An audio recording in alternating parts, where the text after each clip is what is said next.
क्यों ना मेरे मैदानी चक नंबर एक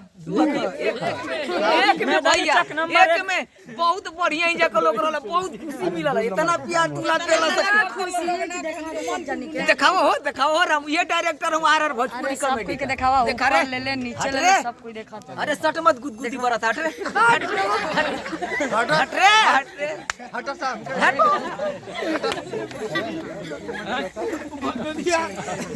चलिए तो पैकअप करते हैं। दीजिए लोकेशन यही ये है मैदानी चक नंबर 1 में है। ये ग्रामीण लोग हैं, बहुत सपोर्ट किए हैं, बहुत बढ़िया, बहुत इतना आज हंसे हैं ये लोग कि बहुत डिस्टर्ब हम हो गए हैं। जब भी हंसे हैं कैमरा दोबारा पैकअप करना पड़ रहा है, लेकिन सब खुश कैसे आप लोग? आई होप कि आप लोग अच्छे होंगे। हमारे आरआर भोजपुरी कॉमेडी का जितने से ज़्यादा जितना शेयर करें, सब्सक्राइब करें, लाइक करें।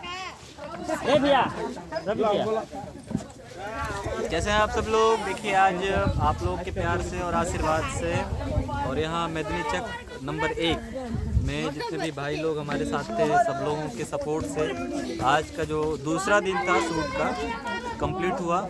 और कल भी शूट है। कल कहाँ करेंगे लोकेशन हम लोग कल ब्लॉग करेंगे तो उसमें बता दिया जाएगा आप लोगों को। और जितना भी हम लोगों ने शूटिंग किया है उसका वीडियो आप लोग को जल्द से जल्द मिलेगा और एक एक करके आएगा। और आप लोग से निवेदन है, प्रार्थना है कि आप लोग उसे ज़्यादा से ज़्यादा लाइक करिएगा, शेयर करिएगा और हमारे चैनल को सब्सक्राइब करना नहीं भूलिएगा। Thank you. आरआर भोजपुरी को सब्सक्राइब करिएगा और कैसा वीडियो बने और कमेंट में बताइएगा कि नहीं इस टाइप का भी वीडियो बनाइए। आप लोगों का जैसा कमेंट होगा उस हिसाब से काम होगा।